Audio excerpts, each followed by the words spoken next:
Mr. Forgetful. It was a beautiful summer morning. Mr. Forgetful was sleeping in his cottage.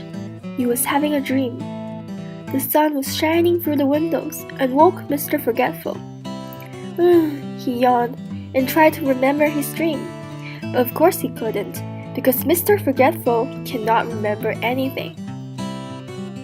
Mr. Forgetful got out of bed and went to wash his face.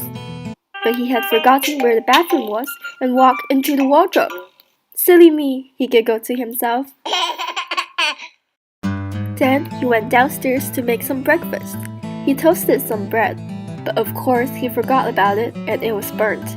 Mr. Forgetful has burnt toast for breakfast every day. After breakfast, Mr. Forgetful decided to buy a stamp for a letter he had written. "Good morning, Mr. Forgetful," said Mrs. Parcel. "How can I help you?" "I'd like I've forgotten." "A stamp?" "Yes, a stamp." Mrs. Parcel smiled. She was used to Mr. Forgetful.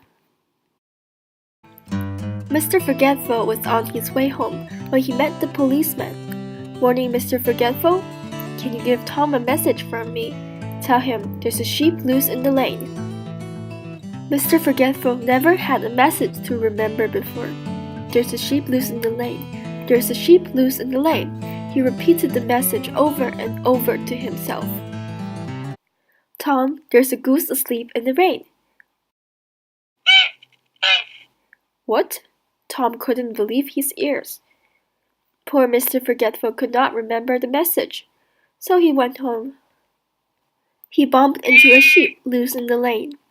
Then he remembered the message. He ran back as fast as he could. "Tom, Tom, there's a goose asleep in the rain." Poor Mr. Forgetful has forgotten it again. "Come with me, come on." Mr. Forgetful pulled Tom back to find the sheep. "There it is, a goose." "Oh dear, that's not a goose, is it? It's a sheep." Mr. Forgetful blushed. Tom laughed. "I think you are the goose." Back home, Mr. Forgetful sat down to think about what a funny day it had been. But he simply couldn't remember anything that had happened. "Oh, Mr. Forgetful,"